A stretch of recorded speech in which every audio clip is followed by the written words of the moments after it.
కూటమిలో చేరింది, ఇండియా కూటమిలో చేరితే అక్కడేమైంది, 2 సీట్లు వచ్చినాయి సిపిఎం పార్టీకి. పక్కకొస్తే జగన్మోహన్ రెడ్డి గారు ఆంధ్రప్రదేశ్ లో ఆయన కూడా ఏ కూటమిలో లేకుండే ఆయన కూడా ఓడిపోయింది. ఇక్కడికి వస్తే తెలంగాణలో మనం కూడా ఓడిపోయినాం. కొద్దిగా పక్కకు పోతే ఒరిస్సా, అక్కడ బిజు జనతాదళ్ 5 సార్లు ప్రభుత్వం ఏర్పాటు చేసిన నవీన్ పట్నాయక్ గారు ప్రభుత్వంలో ఉండి ముఖ్యమంత్రిగా కొట్లాడిన ఎన్నికలు, ఆయనకు కూడా ఒక్క పార్లమెంట్ సీట్ వచ్చింది. కొద్దిగా పైకి పోతే ఉత్తరప్రదేశ్, అక్కడ బహుజన్ సమాజ్ పార్టీ కూడా ఇండియా కూటమిలో లేదు, ఎన్డీఏ కూటమిలో లేదు, స్వతంత్రంగా పోటీ చేస్తే వాళ్ళకు కూడా 1 సీట్ కూడా రాలే.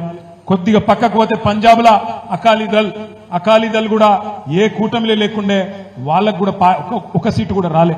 ఎందుకు చెప్తున్నా ఇదంతా అంటే, ఈ దేశంలో ఎన్నో బలమైన పార్టీలు, అకాలీదళ్ గాని, బీఎస్పీ గాని, బీజేడీ గాని, సిపిఎం గాని, వైఎస్ఆర్సీపీ గాని, వాళ్లతో పాటే మనకు కూడా మొన్న ఎదురు దెబ్బ తగిలింది తప్ప మన పార్టీకే ఏదో జరగకూడదు జరిగిందనేది ఏమీ లేదు. కానీ ప్రజలు ఇప్పటికే ఒక్కొక్కటిగా అర్థం చేసుకుంటా ఉన్నారు.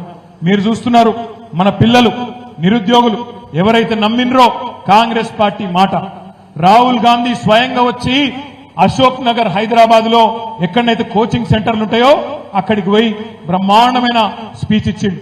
కేసీఆర్ ఉద్యోగాలు ఇవ్వలేదని అబద్ధం చెప్పిండు. 1,60,000 ఉద్యోగాలు నింపిన ప్రభుత్వాన్ని బదనాం చేసిండు.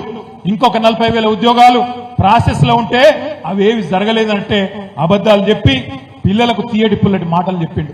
2 లక్షల ఉద్యోగాలు ఇస్తాం మొదటి సంవత్సరంలో అన్నాడు. మరి ఇప్పుడు పిల్లలు రోడ్డు ఎక్కిండ్రు ఆల్రెడీ.